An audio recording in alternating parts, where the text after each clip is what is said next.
जय जिनेन्द्र। तीन भुवन में सार वीतराग विज्ञानता, शिव स्वरूप शिव कारणमहु त्रियोग संभारिके। पंडित दौलत राम जी कृत छडाला ग्रंथ पर हमारा अध्ययन चल रहा है। उसमें हम तीसरी ढाल पर चर्चा कर रहे हैं। 3-4 दिनों का 5 दिनों का इनफैक्ट गैप हो गया है। तो हम क्या विषय पढ़ रहे थे कि वास्तव में तीसरी ढाल तो गागर में सागर वाली ही ढाल है, क्योंकि इस ढाल में सम्यक दर्शन से शुरुआत की कि मोक्ष का मार्ग क्या है। सम्यक दर्शन, ज्ञान और चारित्र, ये तीनों मोक्ष मार्ग हैं। फिर सम्यक दर्शन का स्वरूप बताते हुए काफी 10 छंद के अंदर ही 6 द्रव्य और 7 तत्व, सबकी बात इसमें बता दी।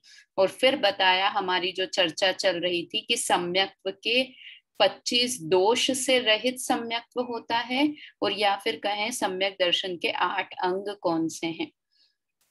देखिए, 8 अंग की बात आती है तो ऐसा है कि जैसे मनुष्य के 8 अंग होते हैं, अपने होते हैं ना, अष्टांग नमस्कार करते हैं, दर्शन करते हैं तो बोलते हैं अष्टांग नमस्कार। तो 8 अंग होते हैं ना, 2 पैर, 2 हाथ, पीठ, सर, ऐसे करके 8 अंग होते हैं। तो वो अगर 8 अंग से मनुष्य सहित हो तो वो शोभा को पाता है। एक भी अंग अगर नहीं हो, जैसे हाथ नहीं हो, तो वो मनुष्य शोभा को नहीं पाता है, शोभित नहीं होता है वो मनुष्य, अपाहिज कहते हैं जिसको हम, है ना। तो वैसे ही अगर सम्यक दर्शन में ये 8 अंग हैं तो सम्यक दर्शन में शोभा है। सम्यक दर्शन की शोभा को वो बढ़ाते हैं 8 अंग। और अगर नहीं हो तो क्या है? दोष। 8 अंग से उल्टे 8 दोष हैं। जैसे निशंकित ये अंग है और शंका होना ये दोष है ना। तो अगर 8 अंग हो मनुष्य के तो वो शोभा को प्राप्त हो, और अगर 8 अंग नहीं हो तो वो दोषित मनुष्य, दूषित मनुष्य, ऐसा कहेंगे ना कि भाई इसके ये अंग नहीं है। तो इस तरह से तो यहाँ पर हम सम्यक्त्व के 8 गुण कहें या फिर 8 दोष जो सम्यक्त्व में नहीं होते हैं उसकी चर्चा कर रहे हैं। छंद नंबर हमारा 11वां चल रहा था। मैं स्क्रीन शेयर करती हूँ आप लोगों के साथ में।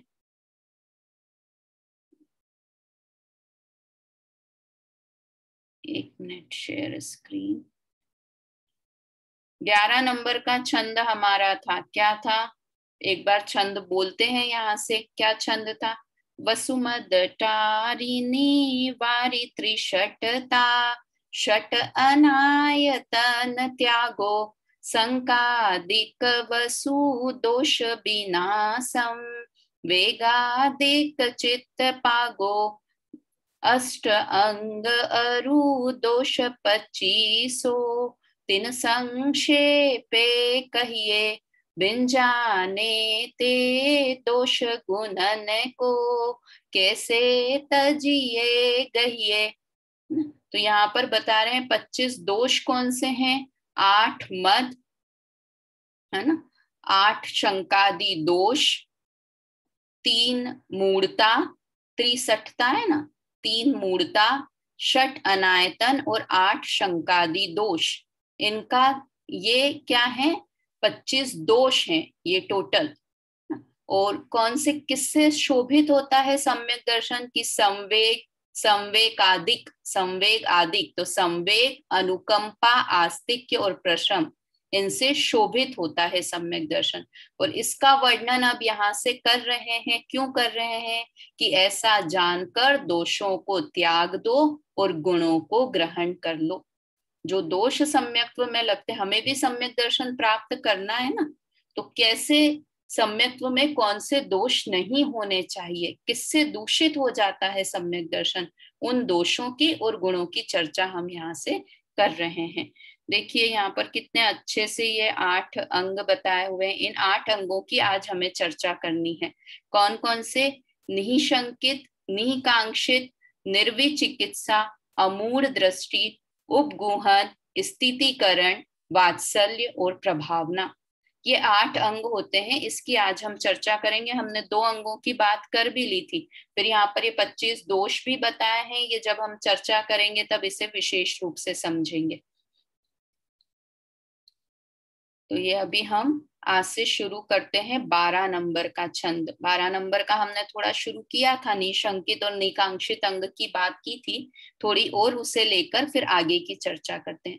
देखो वास्तव में क्या है कि छ डाला तो आप लोगों ने सबने बहुत बार सुनी होगी। अपन जितने क्लास सुन रहे हैं, कई लोग तो रोज सुबह पाठ भी करते हैं, मम्मी करती है उज्जैन वाली, है ना, मम्मी करते हैं ना, तो रोज सुबह पाठ जैसे इसका करते हैं ना, भक्तामर का पाठ करते हैं, तत्वार सूत्र का पाठ करते हैं, ऐसे ही छ डाला का भी बहुत पाठ करते हैं सब लोग।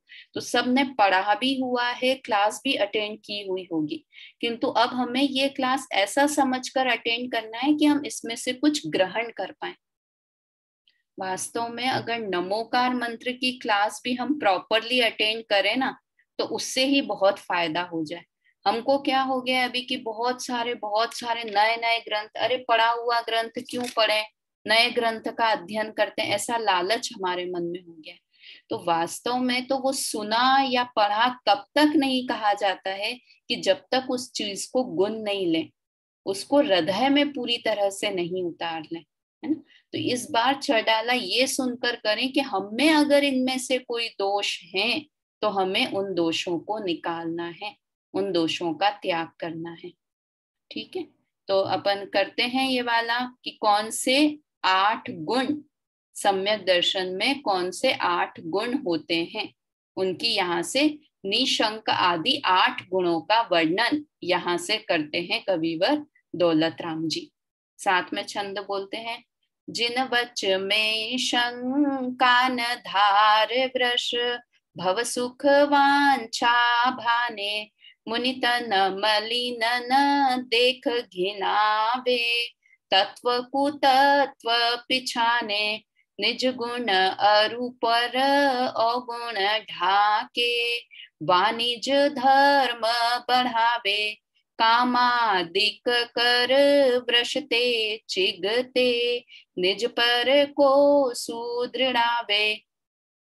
क्या कहा?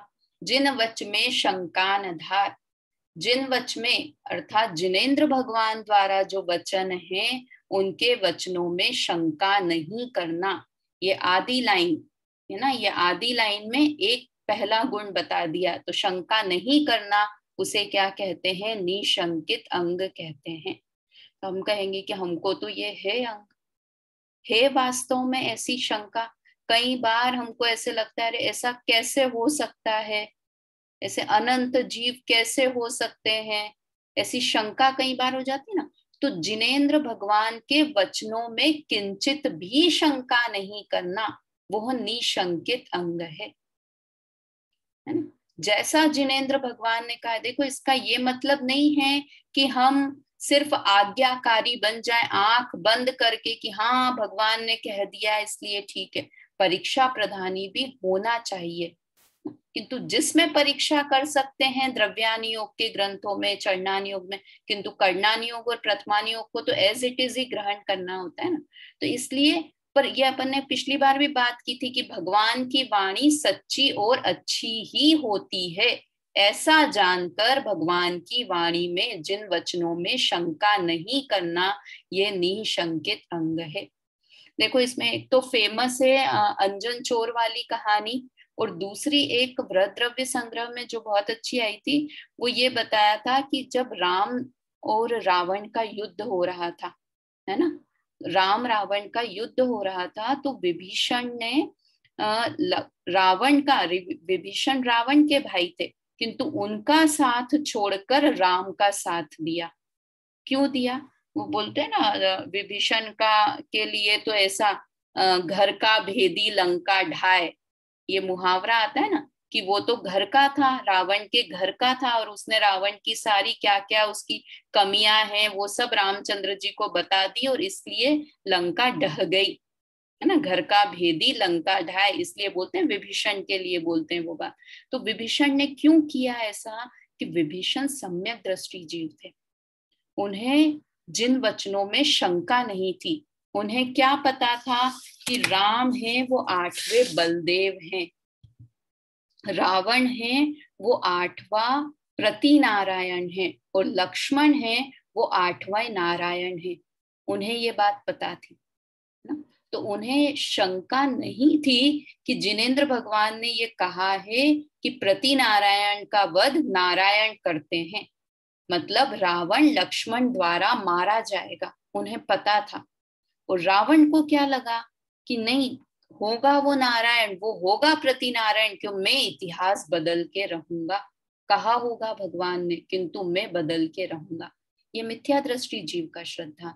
और सम्यक दृष्टि जीव का श्रद्धान कि नहीं, उन्होंने कहा है, भगवान की वाणी में आया है कि नारायण प्रति नारायण का वध करते हैं, तो निश्चित ही रावण की मृत्यु होने वाली है। समझ में आया? ऐसे ही जब द्वारिका जली थी कृष्ण के समय, तो दिव्य ध्वनि में आ गया था कि 12 साल के बाद द्वारिका भस्म हो जाएगी, किंतु जिन्हें डाउट था कि बदल सकते हैं, कभी ऐसा नहीं हुआ तो हम चेंज करके दिखा देंगे, ऐसा करते हैं ना, तो ये हो गया शंका का काम। तो इस तरह से कि जो भगवान ने कहा है वह 100% सत्य है।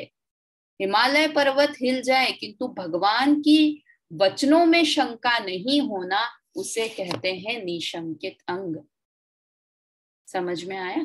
तो ये निशंकित अंग, ऐसे बहुत सारी हम प्रथमानियों की कहानियां पढ़ें तो भरी पड़ी हैं कि भगवान के वचनों में शंका नहीं की, है ना। तो ये सब हुआ निशंकित अंग। दूसरा है भव सुख वांछा भाने, है ना, वृष भव सुख वांछा भाने, क्या कि धर्म को धारण करके लौकिक सुख की वांछा नहीं करते ना, लौकिक सुख की वांछा नहीं करना, ये इसमें आ जाता है। निदान भी सब इसी में आ जाता है कि हम धर्म करें कि मैं इतना धर्म कर रहा हूं, मैं ऐसा कर रहा हूं, इसका फल मुझे ऐसा मिल जाए, मैं ये सिद्ध चक्र का विधान कर रहा हूं, इसका फल मिल जाए कि मेरे घर में सुख शांति हो जाए ना। तो धर्म करके भव सुख की वांछा करना, है ना, वो नहीं करना, मतलब ये अपन गुण की बात करें ना, करना तो वो तो कांक्षित दोष हो जाएगा, और निकांक्षित गुण कौन सा होगा कि भव सुख की वांछा नहीं करना।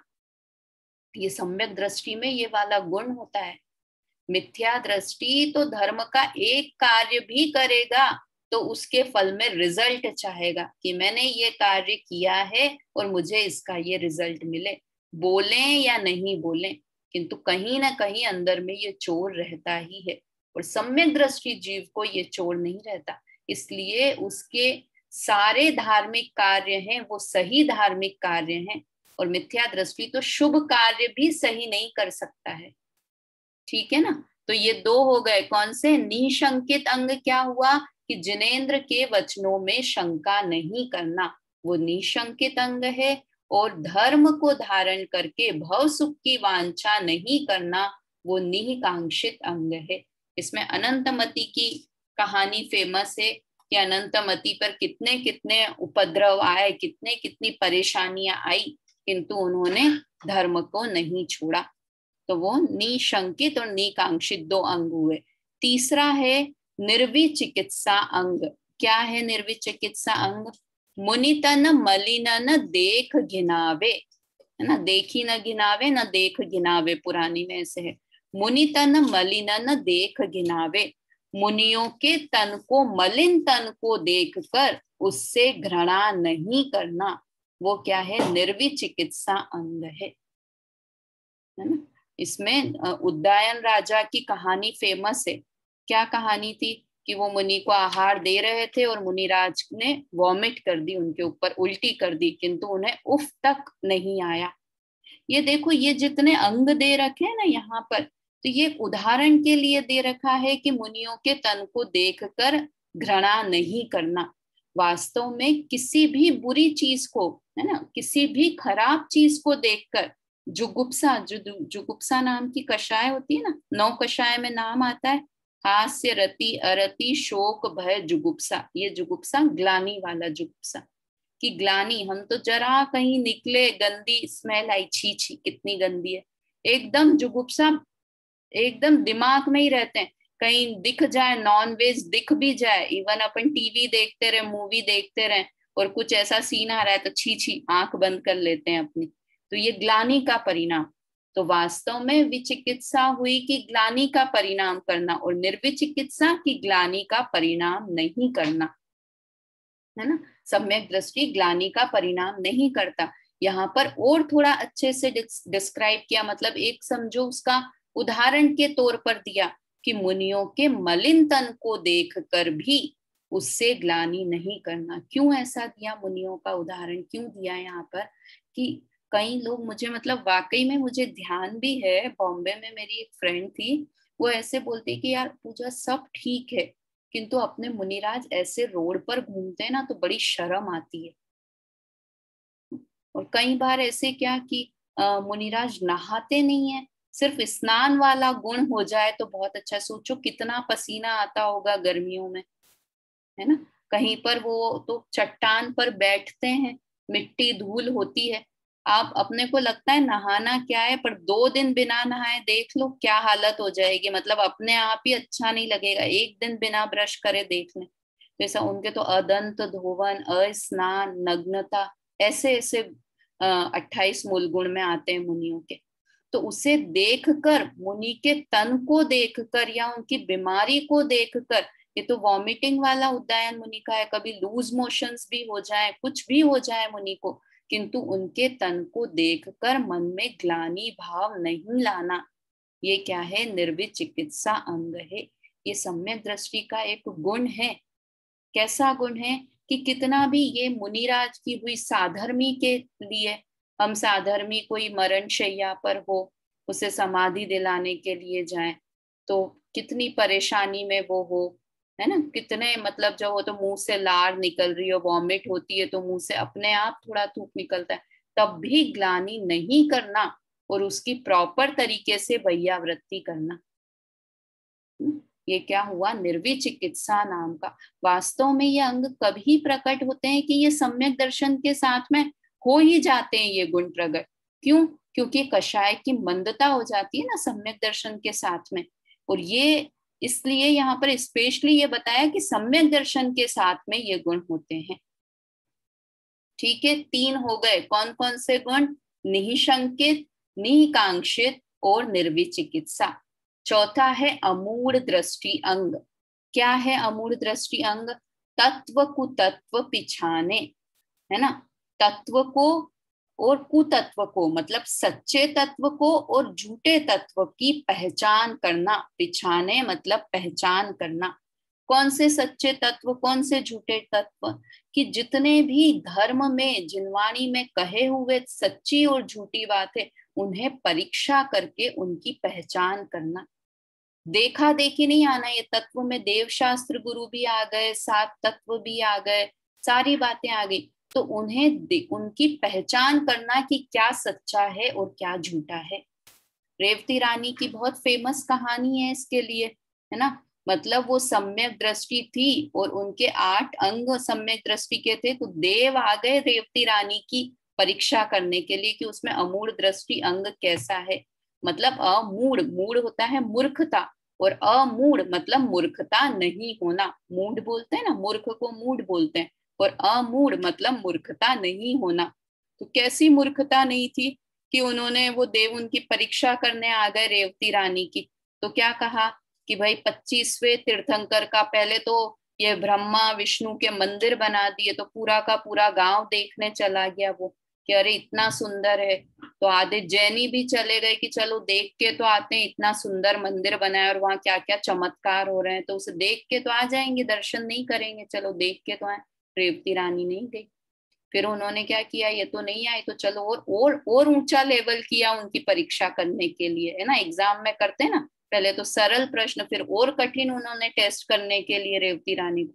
तो क्या किया नेक्स्ट टेस्ट उन्होंने कि जैनियों का ही, चलो जैनी के में तो जाएगी, तो क्या कहा, 25वें तीर्थंकर का समूह शरण आया है। तो अब तो बचे कुचे जो जैनी नहीं गए थे पहले, वो जैनी भी पहुंच गए वहां पर कि अरे 25वें तीर्थंकर का आया है, तो ये तो पक्का बिल्कुल वैसी की वैसी रचना करती समूह शरण की।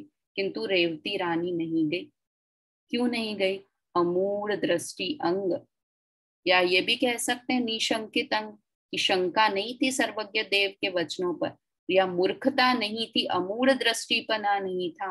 मूढ़ता नहीं थी, अमूढ़ दृष्टिपन था। क्या था कि तीर्थंकर 24 ही होते हैं। निश्चित बात है कि ये किसी मायावी का किया धरा है।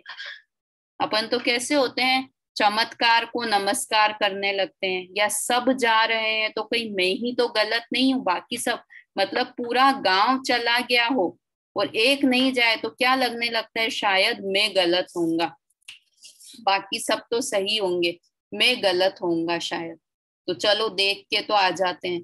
तो इतना अपने आप पर कॉन्फिडेंस कि नहीं, हो ही नहीं सकते 25वें तीर्थंकर। इसलिए तो कौन कौन फेमस हुआ, ये अमूढ़ दृष्टि अंग में रेवती रानी। तो इस तरह से ये चौथा अंग, कौन कौन से 4 अंग हो गए, निशंकित, निकांक्षित, निर्विचिकित्सा और अमूढ़ दृष्टि अंग। ठीक है, मूर्खता नहीं होना, मूढ़ता नहीं होना, वो हुआ अमूढ़ दृष्टि। किसमें मूर्खता नहीं होना, तत्व और कुतत्व में मूर्खता नहीं होना। फिर क्या है अगला, देखो ये बहुत अच्छा है, उपगूहन अंग। उपगूहन अंग, किसको गुहन करना, उपगूहन मतलब गुहन मतलब प्रकट, उपगूहन मतलब छुपाना। किसको उपगूहन करना, निज गुण अरु पर अवगुण ढाके। कितनी, ये तो अपनी लाइफ में ये वाली लाइन काम में आनी चाहिए। क्या है, निज गुण अरु पर अवगुण ढाके। अपने गुणों को, निज मतलब स्वयं, स्वयं के गुण को, अरु पर, और अरु मतलब और, पर मतलब दूसरों के अवगुण को ढांकना। वा निज धर्म बढ़ावे, वह अपने आत्म धर्म में अपने गुणों में वृद्धि करना, है ना, अपने धर्म में या अपने गुणों में वृद्धि, बढ़ावे अपने गुणों को बढ़ाना। ये क्या हुआ, उपगूहन अंग हुआ ना। अपन क्या चीज में फेमस है कि अपनी तो अवगुणों को भी हम गुणगण करके प्रकट कर दें, और दूसरों के गुण हो उसको भी, अवगुण हो उसको प्रकट करते हैं, और अपने अवगुणों को ढकते हैं, उल्टा करते हैं बिल्कुल इससे। ये पता है किसका है, कौन से कर्म का बंध का कारण है, नीच गोत्र के बंध का कारण है, कि दूसरों के अवगुणों को बोलना और अपने गुणों को बोलना। दूसरों के तो अवगुण गिनाने 5 मिनट। देखो अगर अपन एक कंपटीशन रखें ना, कि आपको किसी के बारे में, सुधा आंटी के बारे में ही समझिए, कि क्या करना है, 5 मिनट अच्छी बातें बोलना है ना, हर वक्ता को आके 5 मिनट अच्छी बात बोलना है। एक भी वक्ता पूरा 5 मिनट नहीं बोल पाएगा, बोल ही नहीं सकते। थोड़ा बोलेंगे कि हाँ वो बहुत अच्छे नेचर की हैं, अच्छा खाना बनाती हैं, पर ऐसा भी करती हैं, पर ऐसी भी हैं, कहीं ना कहीं से हम उनकी बुराई निकाल ही लेंगे। अवगुण को ढूंढने की आदत ना, ये नीच गोत्र के बंध का कारण है। वास्तव में देखा जाए ना, तो ये जितनी देखो, जो नीच गोत्र वाले लोग होते हैं ना, ये उसकी निशानी है। मतलब मैंने पर्सनली एक्सपीरियंस किया है इस चीज को, कि जो अच्छे गोत्र वाले होते हैं, समझदार लोग होते हैं, वो कभी भी किसी की बुराई नहीं करते। मतलब मैं बहुत बहुत सारे लोगों से अपने जीवन का जो समझो एक निचोड़ होता है ना, वो बता रही हूँ, कि कभी भी कोई अच्छे, बहुत तरक्की की है जिसने, जिस व्यक्ति ने, ऐसे व्यक्ति से मिलो, किसी समझदार व्यक्ति से मिलो, तो वो कभी भी किसी की बुराई नहीं करेगा। और हम जो दूसरों के अवगुण बताते ना, तो अपन कहें कि हम कहाँ झूठ बोल रहे हैं, वास्तव में तो उनकी जो सही बात है वही तो बता रहे हैं, उनमें जो दोष है वही तो बता रहे हैं, कि नहीं जरूरत है आपको बताने की। हर व्यक्ति में कुछ गुण और दोष होते हैं, किंतु हमारी दृष्टि ही नहीं जानी चाहिए अवगुण की तरफ। और ये अच्छे लोग कभी भी नहीं करते। और सबसे ज्यादा जो ये मूर्खता की बात होती है ना, कि अपने ही परिवार वालों की हम बुराई कर दें, उससे ज्यादा तो कोई नीचा काम हो ही नहीं सकता। लोग तो मजे लेने के लिए करेंगे कि आपसे आपकी जेठानी की, जेठानी से देरानी की, भाई से दूसरे भाई की, पहले भाई से बहन की, मतलब बहुत तरीके से कर सकते हैं। किंतु आपको समझदारी होनी चाहिए कि नहीं, आप मेरे सामने हिम्मत नहीं कर सकते हो बोलने की मेरे परिवार के लिए। मतलब मैं ये बता रही हूँ कि नीच गोत्र के बंध का कारण है ये। दूसरों की बुराइयां ढूंढते रहना और अपनी बड़ाइयां बताते रहना। मैं ऐसा कर सकता हूँ, मैं ये ऐसा कर सकता हूँ। मतलब हम बच सकते हैं ना, बच सकते हैं। कितना इजी काम है कि वो बोलते हैं ना, ये लिखा है दूसरी लाइन, वा निज धर्म बढ़ावे, अपने गुणों में वृद्धि करते हैं। ये एक बहुत अच्छा कोटेशन आता है अपनी ये जिनेंद्र अर्चना वगैरह में ही नीचे लिखा हुआ है। अपनी उन्नति में इतना समय लगाओ कि दूसरों की निंदा की फुर्सत ही नहीं मिले। मतलब मजा आना ही नहीं चाहिए। इतना अपनी अपनी उन्नति में इतने बिजी हैं हम, अपने प्रवचन स्वाध्याय कर रहे हैं, अपने परिवार के साथ में है, कुछ भी कोई भी उन्नति का, धार्मिक उन्नति तो सबसे ऊपर है ही, लौकिक में भी कोई उन्नति का कार्य कर रहे हैं कि हमें दूसरों की निंदा करने की फुर्सत ही नहीं मिले, ऐसा अपने आप को बना लेना चाहिए। मैं इसीलिए कहती हूँ कि हमको सिर्फ ये छह डाला पढ़ने के लिए नहीं पढ़ना है, इसको जीवन में उतारने के लिए पढ़ना है। अब जहां कहीं बुराई की बात आए किसी की, तो ये अपन को याद आ जाए उपगूहन अंग कि नहीं, मुझे दूसरों की बुराइयों को ढकना है ना। यहाँ तो धर्म के धर्मी, साधर्मी, ये तो मैंने परिवार की बात बताई, साधर्मी की भी हम बुराई करने के लिए लिस्ट है हमारे पास।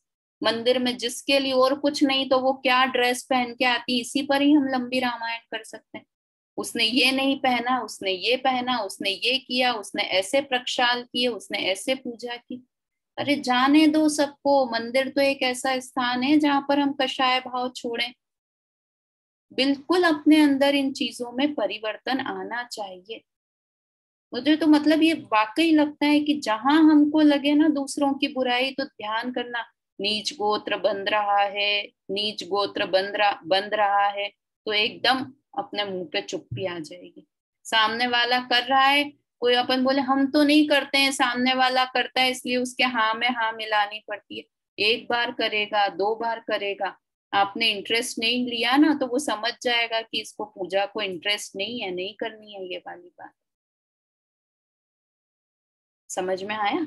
तो इस तरह से ये यहाँ पर मतलब बहुत सारी बातें हैं करने के लिए, तो बहुत सारी कर भी सकते हैं, किंतु ये अभी तो समझो अपन शॉर्ट में पढ़ रहे हैं, पूरे पूरे प्रवचन हो सकते हैं इसके ऊपर।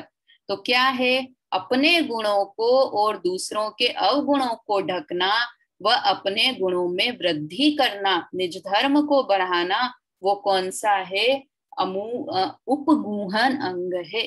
किसकी कहानी फेमस है इसमें? जिनदत्त सेठ की कहानी फेमस है ना। उसने वो पार्श्वनाथ, उन्होंने किसी को रखा था ब्रह्मचारी जी को, और उन्होंने क्या किया कि वो मंदिर में चोरी कर ली, और चोरी करके लेकर जा रहे थे, पुलिस ने पकड़ लिया और सारा हंगामा हो गया कि देखो ब्रह्मचारी जी ने ऐसा किया, ब्रह्मचारी जी ने।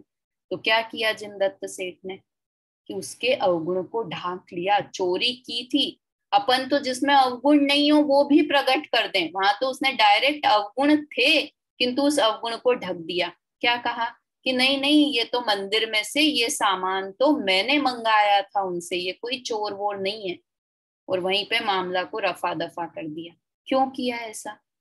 क्योंकि सब लोगों का ब्रह्मचारियों पर से विश्वास उठ जाता कि ब्रह्मचारी तो ऐसे ही होते हैं, हमें अब कभी मंदिर में ब्रह्मचारी, देखो किसी के साथ हो जाए तो ये होता है कि नहीं, कि देखो भैया वो जिनदत्त सेठ ने मंदिर में ब्रह्मचारी को रखा था और वो इस तरह से चोरी करके चला गया। भैया बिल्कुल भरोसे लायक नहीं है, ब्रह्मचारियों पर भरोसा ही नहीं करना, है ना। कितनी समझदारी का काम किया जिनदत्त सेठ ने। हम हमारे किसी साधर्मी में कोई बुराई हो, देखो ये बहुत बात निकली है तो बोलती हैं कि अगर किसी ने समाज में लव मैरिज कर ली, है ना, अदर कास्ट में कर ली, जैनी थे, कोई मुमुक्षु थे, साधर्मी थे, उनके बच्चे ने किसी अदर कास्ट में लव मैरिज कर ली। अब हमको तो कहानी मिल गई बोलने के लिए, हमने क्या किया, उसका इतना प्रोपोगंडा देखा, उनके बच्ची वो तो इतने धर्मात्मा है, उनके बच्चे ने। ये नहीं कह रही हूँ कि ये करना चाहिए, अदर कास्ट में इंटर कास्ट में करना, करना नहीं करना वो अलग कहानी है। मैं तो ये कह रही हूँ हम क्या करें उस समय कि शांति रखो, नहीं तो क्या कहने लगते हैं कि नहीं भैया देखो ये तो इतने धर्मात्मा धर्मात्मा लोगों के बच्चे ऐसे ही होते हैं, जैनियों के बच्चे ऐसे ही होते हैं। पूरा धर्म बदनाम होता है। जिनदत्त सेठ ने कि सारे ब्रह्मचारी बदनाम हो जाते, इसलिए उन्होंने ये स्टेप लिया।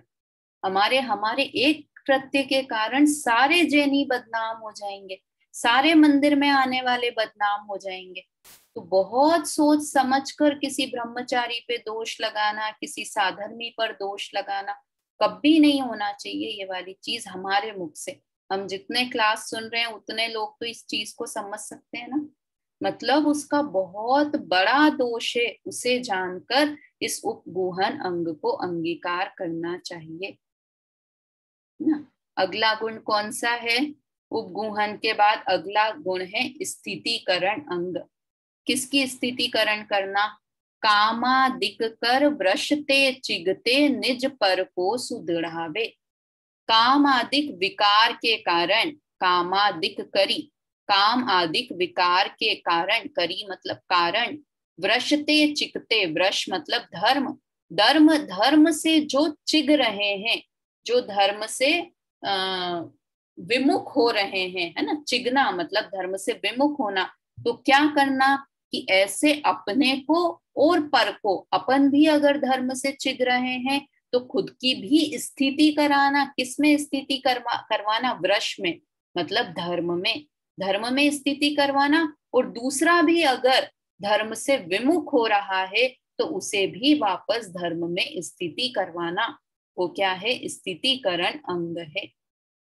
ऐसा हो जाता है। देखो मनुष्य हैं, सबके ऐसे नेचर होते हैं। मतलब मनुष्य है तो गलतियां तो होती है ना। तो बहुत धर्म में रुचि थी, ऐसा कुछ हो गया कि कुछ किसी के यहाँ कोई कमी हो गई, गमी हो गई। समझो यहाँ पे तो कामादिक के कारण लिखा है, आदिक में सब चीजें ले लेना ना। जैसे किसी के बहुत प्रिय की मृत्यु हो गई तो धर्म से कि अरे उन्होंने तो इतना धर्म करा और धर्म से विमुख हो गया, मुझे तो धर्म पे से विश्वास ही उठ गया है। ऐसे कई लोग बोलते हुए मिल जाते हैं ना कि अब मुझे तो धर्म के ऊपर से विश्वास ही उठ गया है। उनके साथ, वो तो इतने धर्मात्मा थे, फिर भी उनके साथ देखा अंतिम समय में कितनी परेशानियां हुई, इतने कष्ट भोगे, इसलिए मेरा तो धर्म पे से विश्वास ही उठ गया है। तो ऐसे लोगों को वापस धर्म में स्थित करना, ये स्थितिकरण अंग है।